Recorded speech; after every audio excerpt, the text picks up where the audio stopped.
Bună ziua și bine ați revenit la seria de interviuri cu un yogi. Astăzi o discuție cu Sharona Stillerman în Israel și discuția este realizată de Oldus, care este în Amsterdam. Voi vorbi câteva cuvinte în engleză și apoi voi organiza traducerea. Cei care doresc traducerea în limba română, o să vă rog să mergeți pe canalul de română. So welcome everyone. Welcome to this interview with a yogi. Today there is a discussion with Sister Sharona Stillerman based in Israel, and she is well known to us. Last year she has accompanied many of us in the journey towards a better mind, a happier mind with less negative emotions. So welcome back, Sharona. It's great to have you with us. And welcome to all those who will be in discussion with you and ask questions. So welcome, everyone.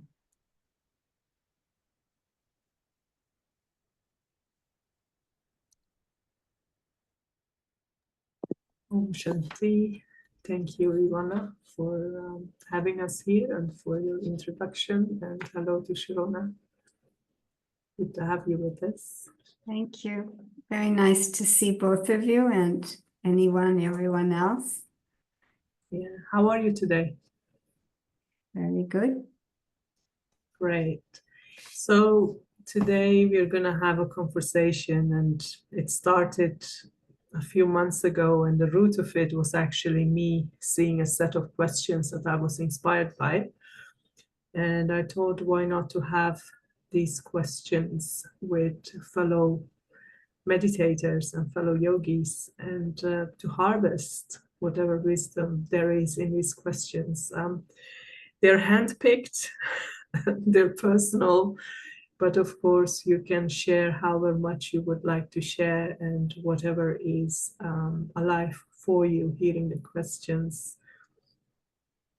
And the first, I mean, Ivana didn't say it, but you have been for a bit in a while on the yogi path. You have been on a spiritual path for a bit in a while. I think almost 4 decades or more than 4 decades.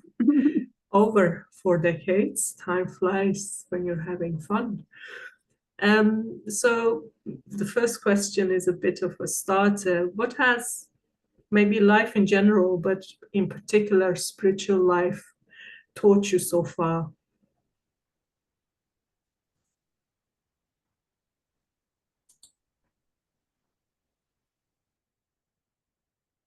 I think the biggest lesson, especially these days,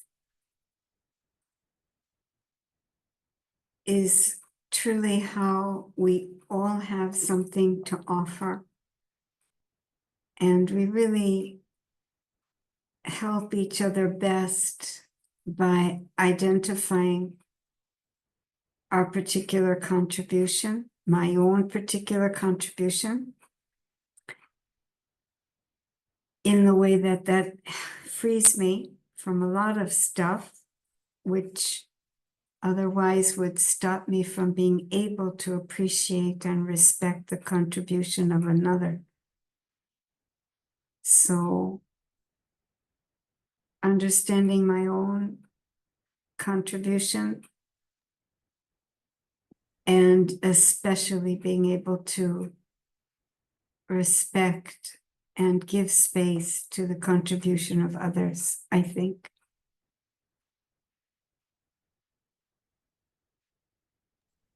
Yeah, nice. And as you're saying that, this thought of respect and self-respect comes up for me hearing what you're saying, because when I see and acknowledge my own contribution, of course, it's then that I can appreciate and see also other people's contribution. But that is all based in a place of having respect, having self-respect for myself and having respect for others. Is that how you're seeing it as well?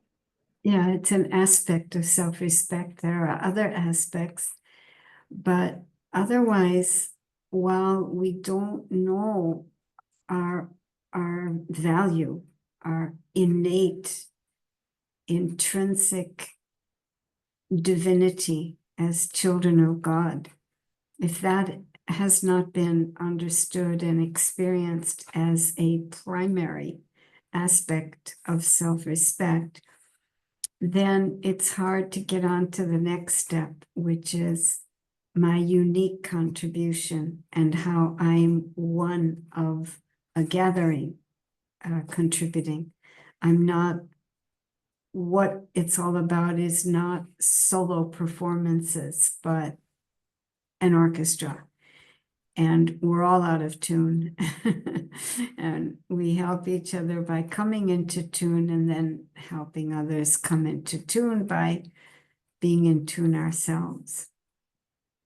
You know, because otherwise, what is there from lifetimes if I don't know my own value, intrinsic, and then the value of my contribution? All these other things very subtly interfere with harmony and unity. Things like competition and comparing and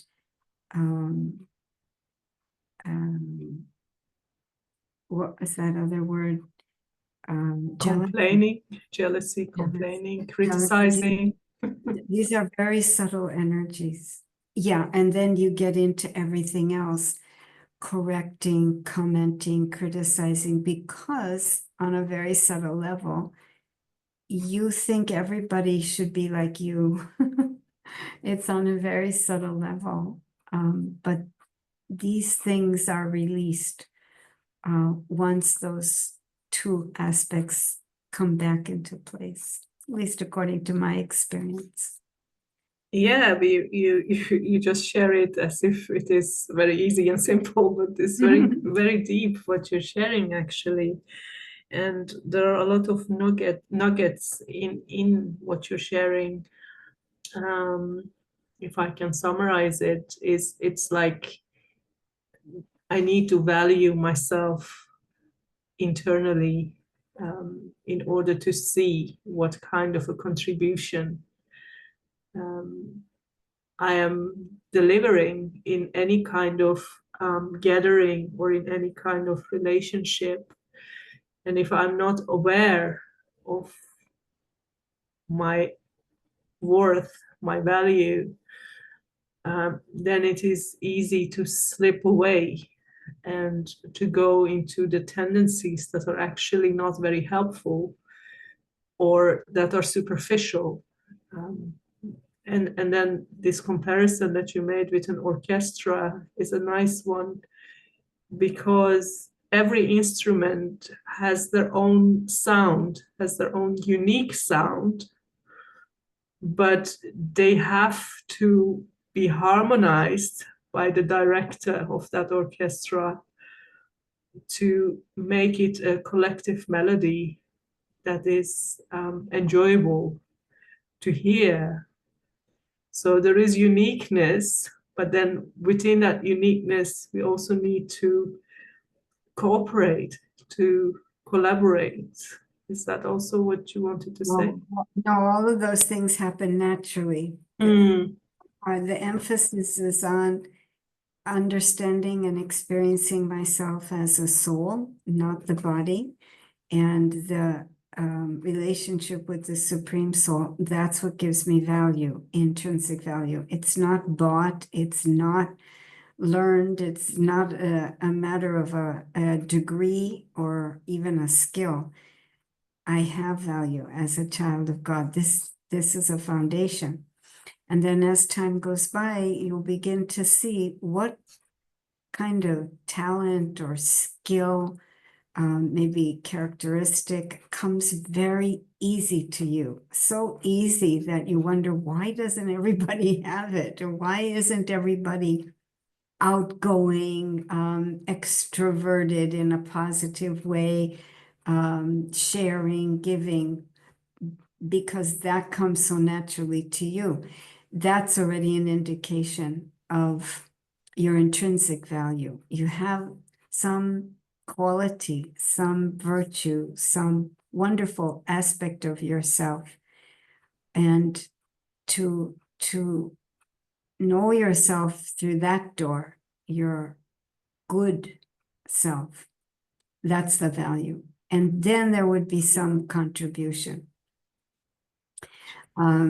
Because God will use you once you let off comparing, competing, criticizing, and dealing with all those lower ways of being together with others. He will use you. And if you just kind of hang loose, you'll discover that there's something you can do, which also comes very naturally, very easily.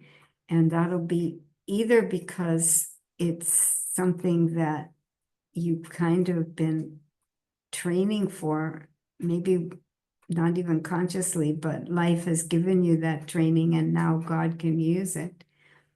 Or it's something that was entirely unknown to you, and God emerges it and refines it. An example of this is writing. In the beginning of the Brahma Kumaris, I did a lot of writing for the institution because I started taking notes of one of our most senior teachers, and nobody had been doing that before. So I was taking notes and typing them up and naturally sharing them. And then it became a national thing and then an international thing. And then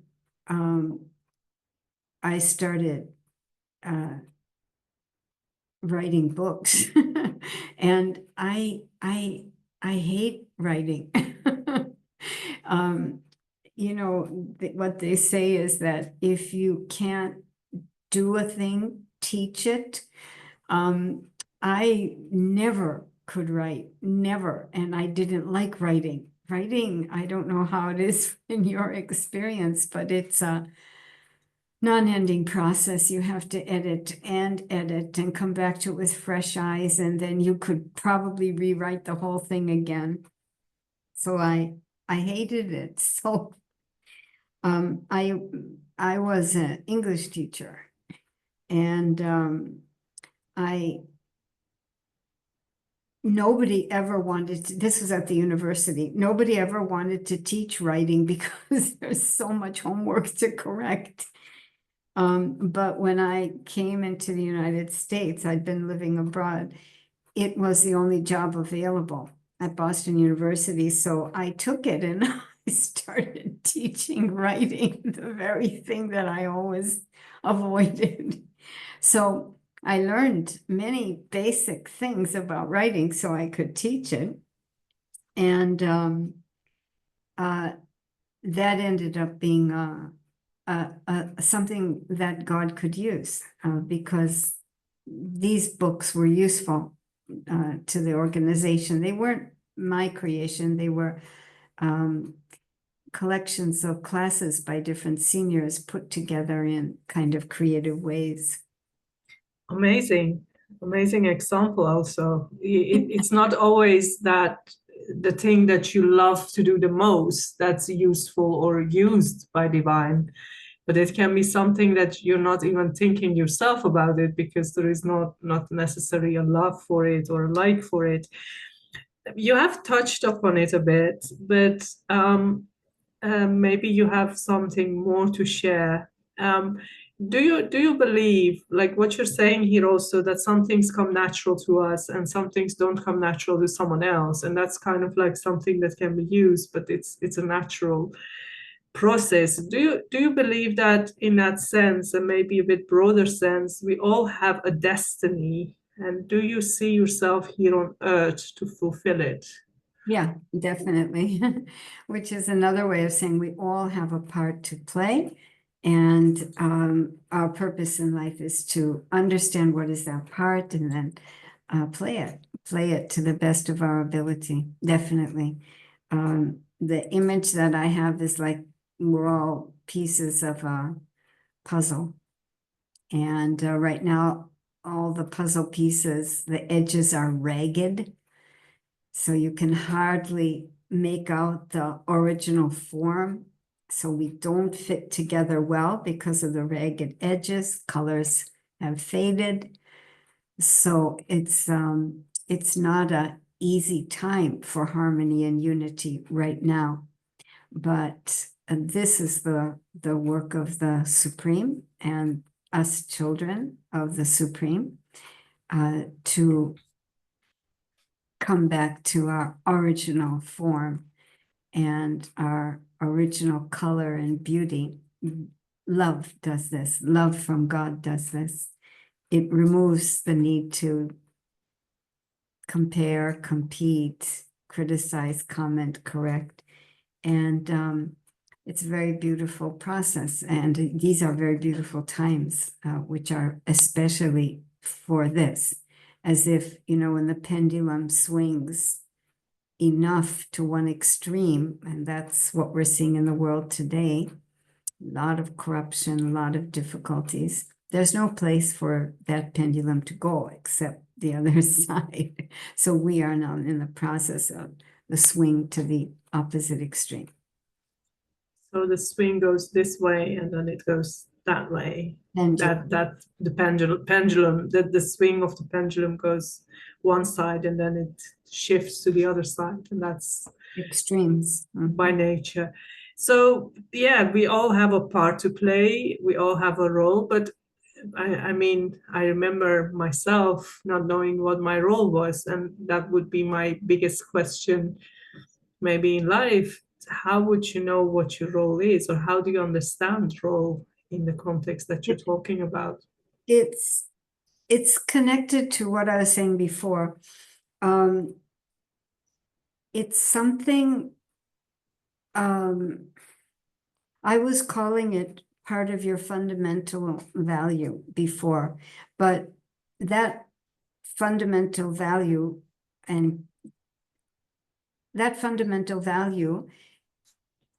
in its expression of your uniqueness is a first step to understanding your unique contribution. So the fundamental value is really not going to be a specialty or even a quality or virtue. It is just being a divine child of God. But in that experience, you begin to notice some qualities, some virtues, which come very easily to you.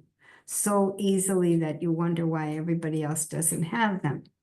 What could be an example of a quality or virtue? My nature is to be very extroverted, in a good way, very joyous, very exuberant, enthusiastic. And I wonder why everybody else isn't like that. And I could also dismiss or reject people who are introverted, introspective, who are deep thinkers, who are silent, they don't talk.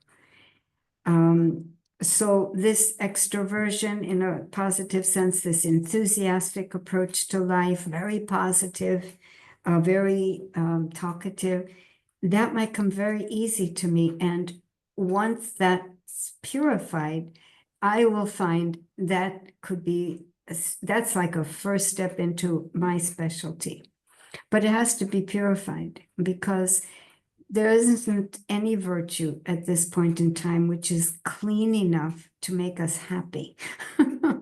So even my natural tendency to be enthusiastic or to be introverted, introspective, these are very good qualities, but until they're clean, we can still suffer for them. And that cleanliness has a lot to do with the relationship with the Supreme, because that just clears out a lot of the neediness inside that specialty. So that's like a first step. And as you start cleaning it and you get confident about it, then this second thing will emerge, as such as I was describing before. It's either something that you had some kind of training for, because I had some kind of training for writing, and I didn't know what it was for until I began to understand the use of someone writing these books and writing these articles and writing these classes, it was very natural for me because I'd been teaching writing for 10 years or so. So it's either something that you were training for and you didn't even know it, or it's something which emerges because God has a need for it. You raised your hand and said, yes. And then there's such a beautiful training that God gives, and it becomes a specialty. Yeah, it is. The more I speak to you about it and the more I think about it, it is more a natural process in a way. Yeah. If one is connected with their true nature, true and authentic nature.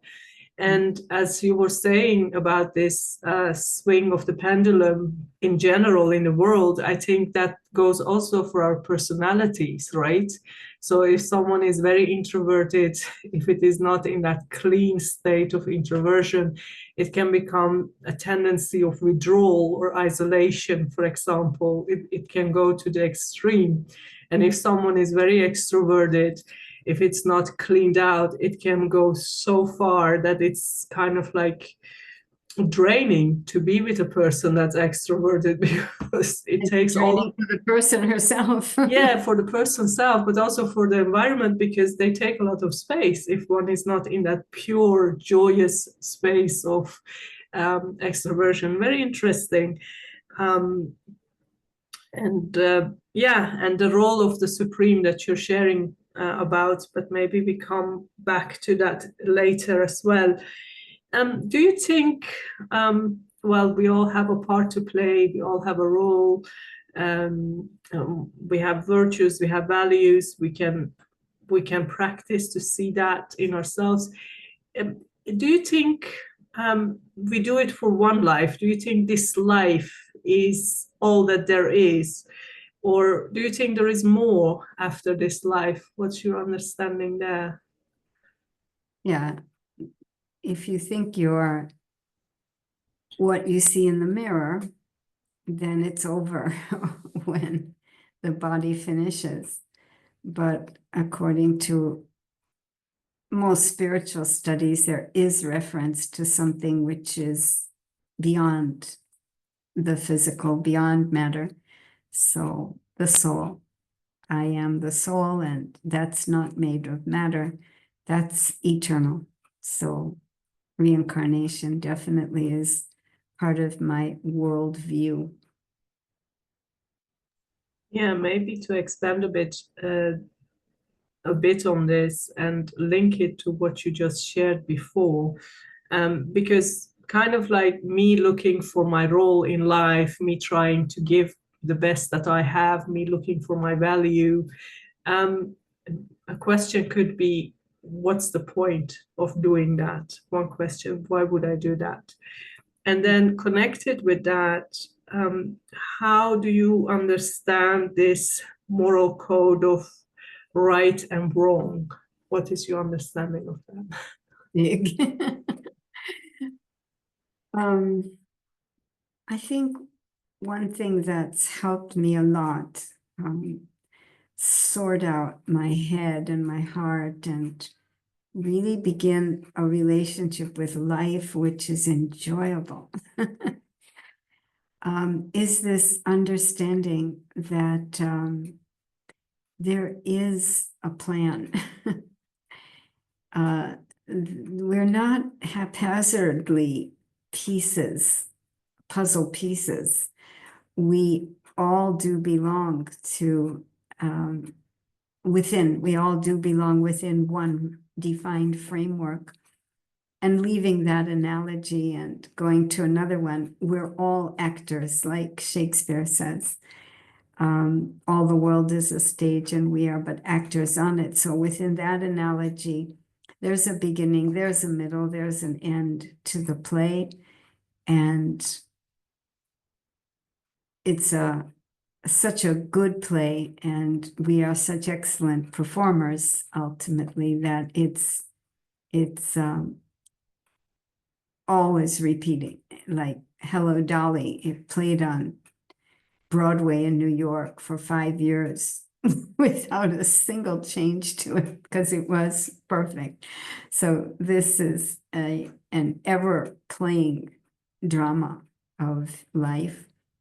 And so good spiritual practice can help us understand that. And what it does is restore our faith in goodness. And it allows us to zoom out of the current, very limited vision we could have on the state of things. And with that zoom out, we can see that it's just like another analogy, seasons. You know, the garden is blossomed and beautiful and full, but as time goes by, we know what happens. Ultimately, the flowers wilt and they dry up and they die. And then there is no garden, it's winter, but then spring always comes again.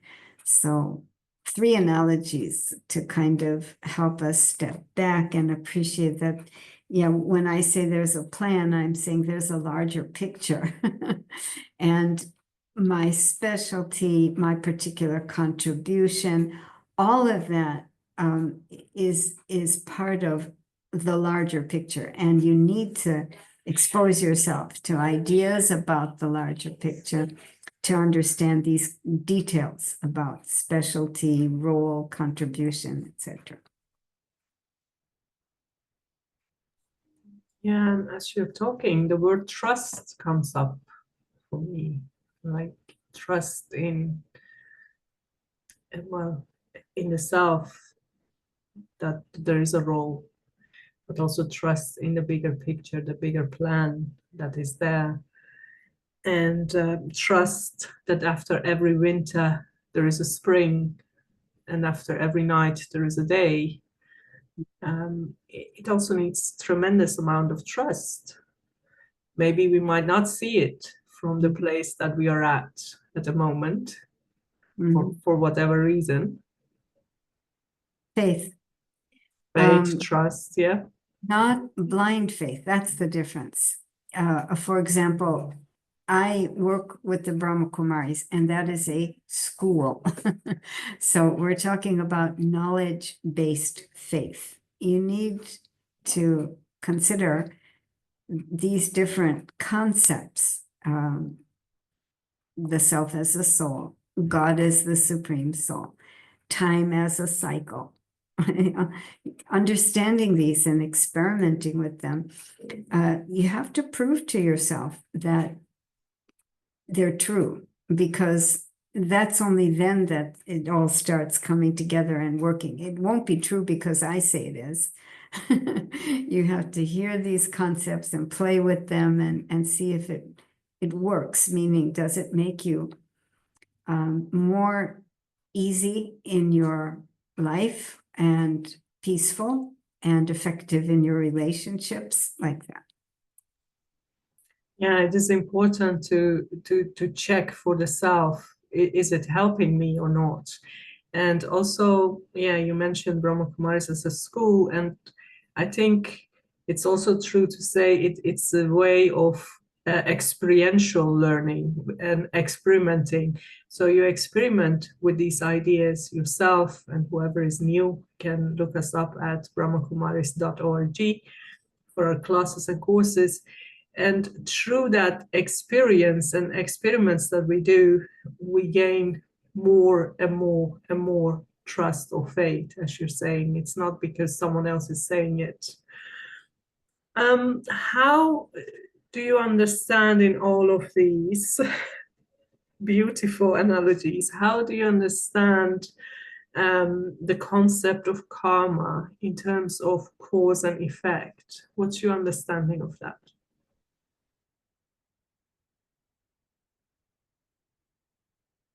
3 things. Number 1, nothing ever is happening to me by accident.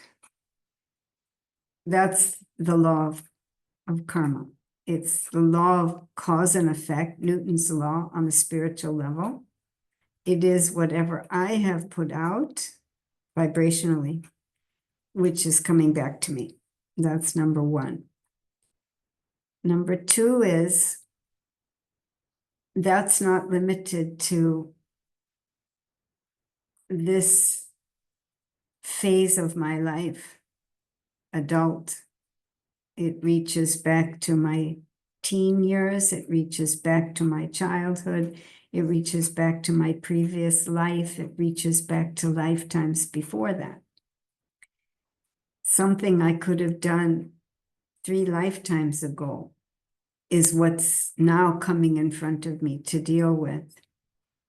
That's number two.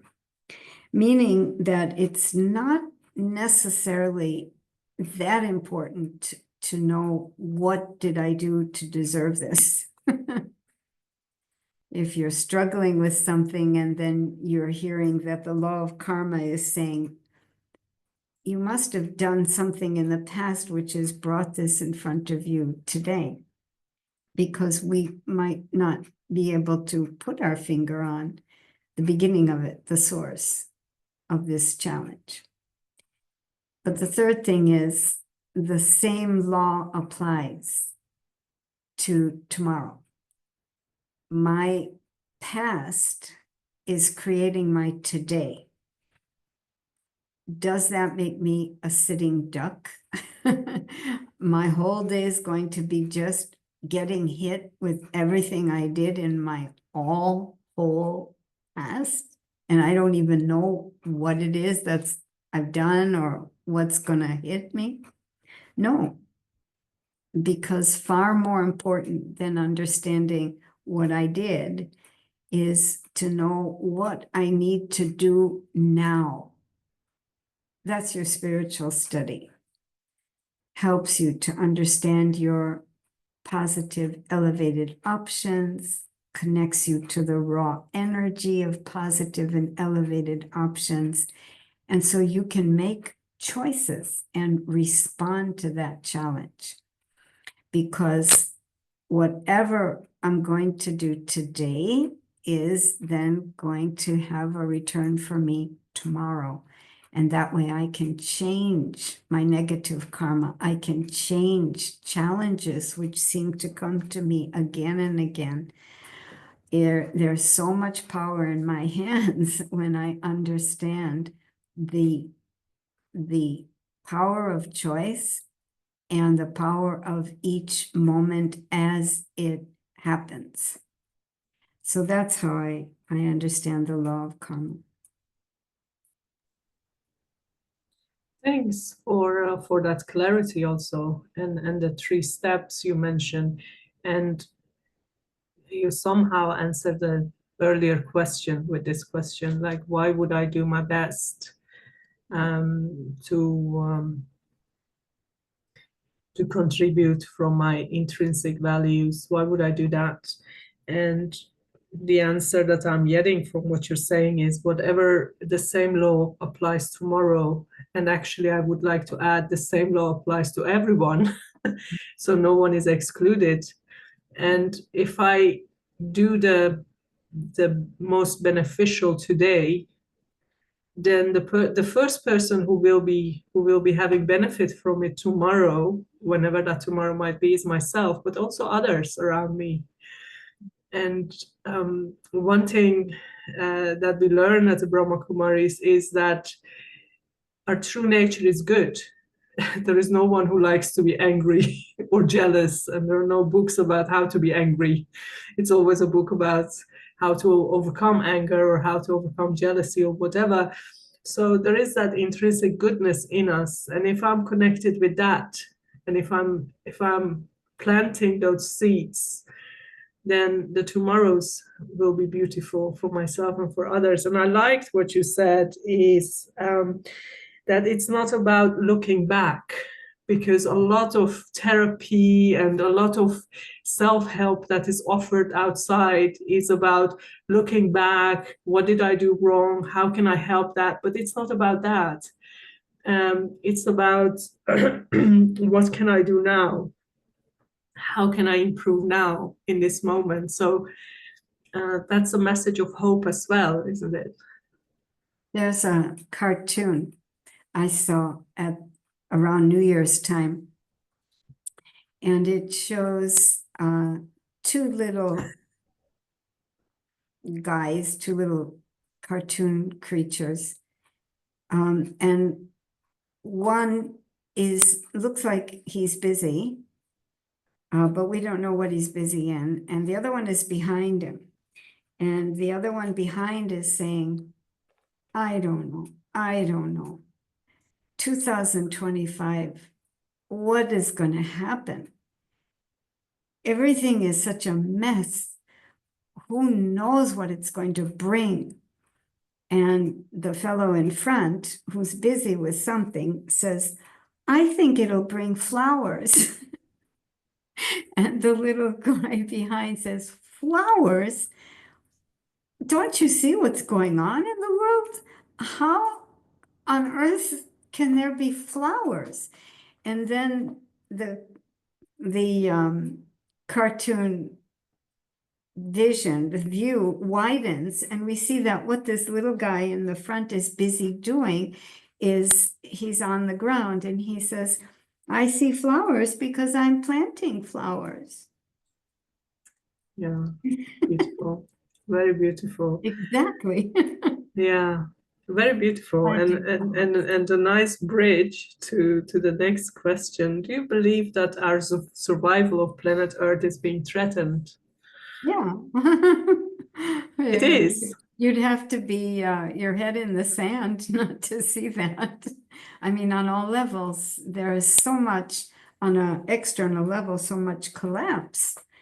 Systems are collapsing, our environment, the climate, everything is now showing the return for the way we have interacted with our environment, with our planet, the elements, and then human nature too.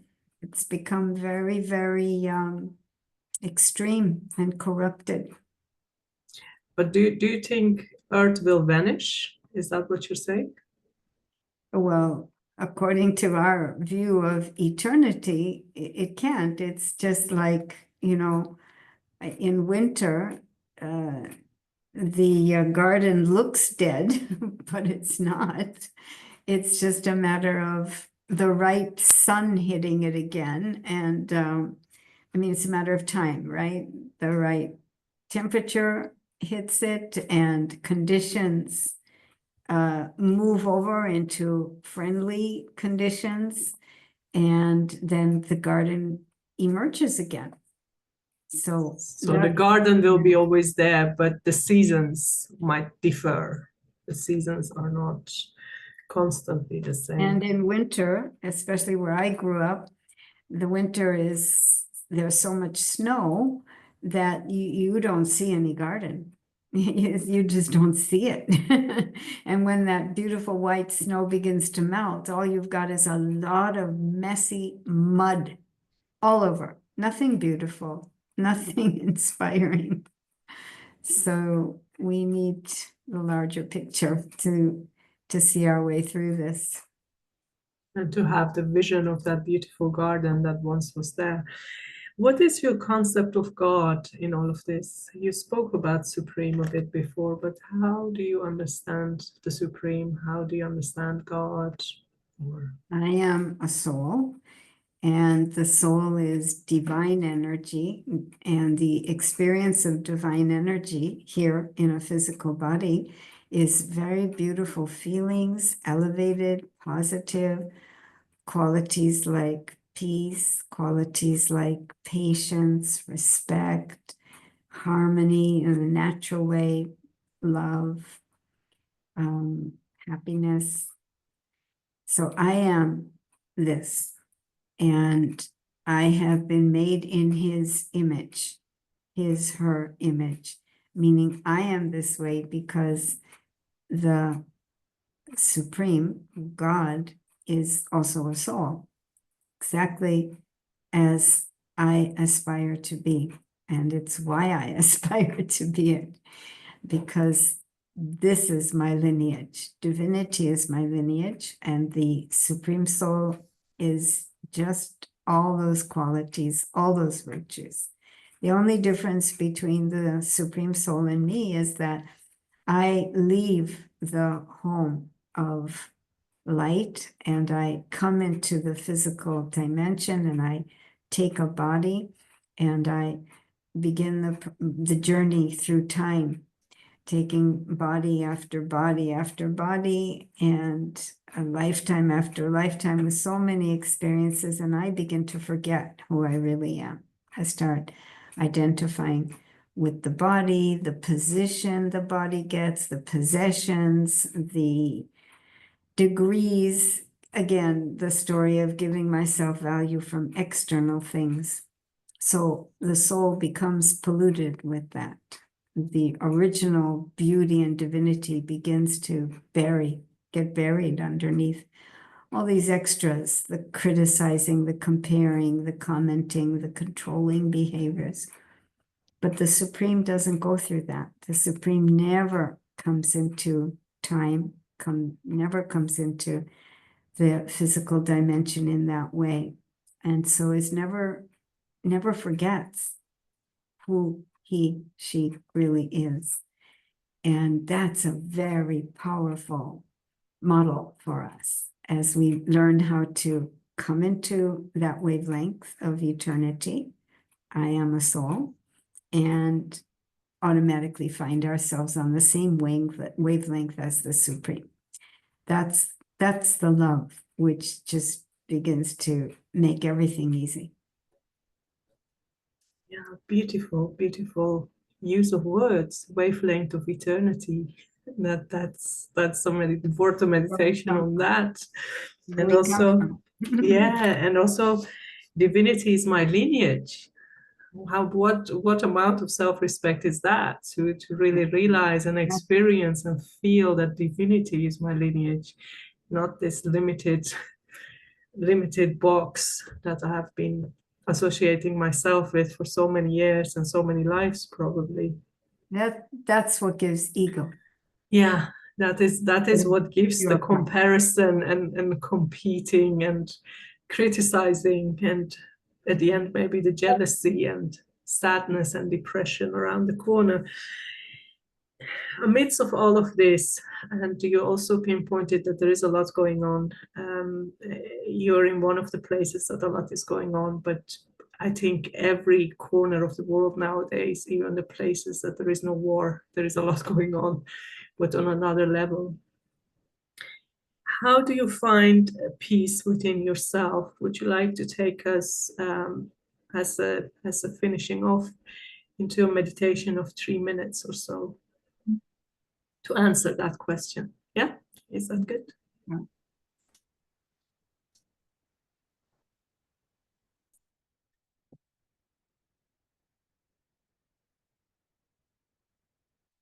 I am not the body.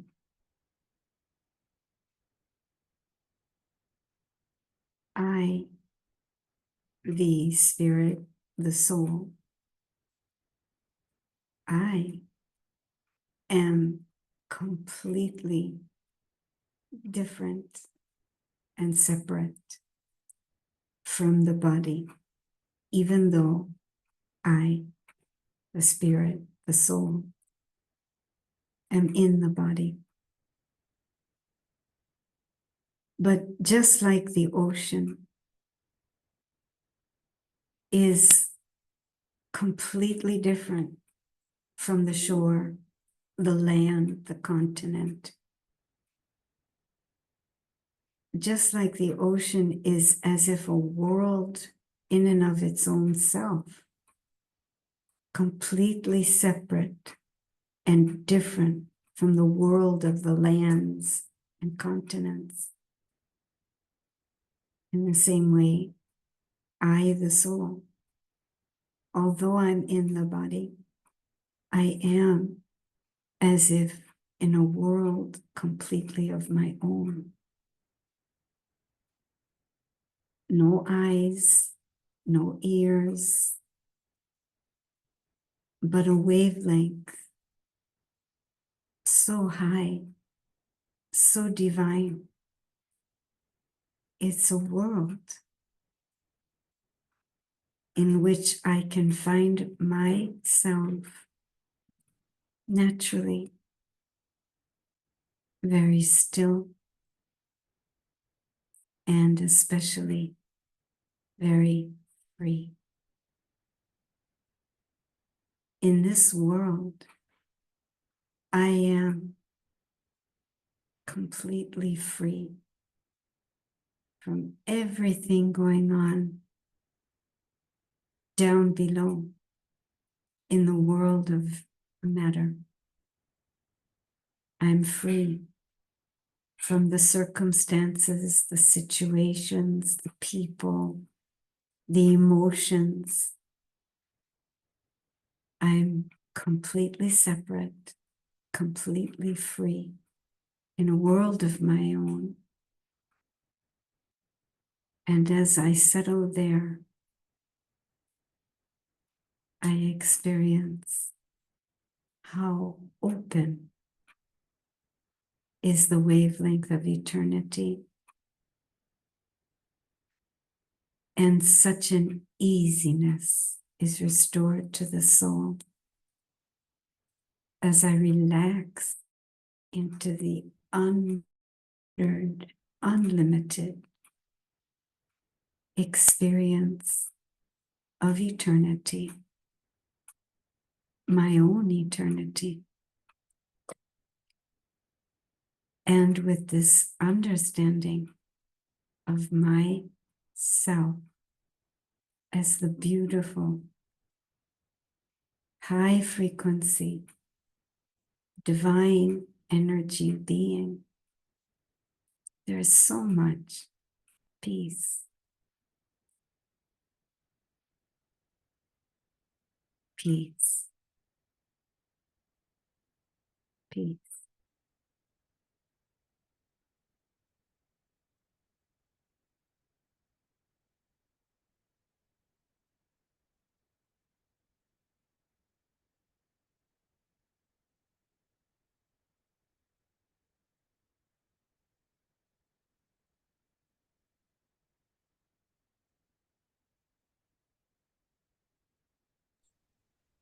Thank you, Sharona, for your very vivid and beautiful sharings and your time with us. And Thank you. Thank you. It's always nice to have these conversations, isn't it? yeah, very enriching. I found it very enriching and very useful, and I'm sure others have also enjoyed it and will enjoy it on YouTube. And if you're new with Brahma Kumaris, look out for brahmakumaris.org for our nearest center to you, and our offers and courses and classes that we give all free of charge. I hand over to Ivana now.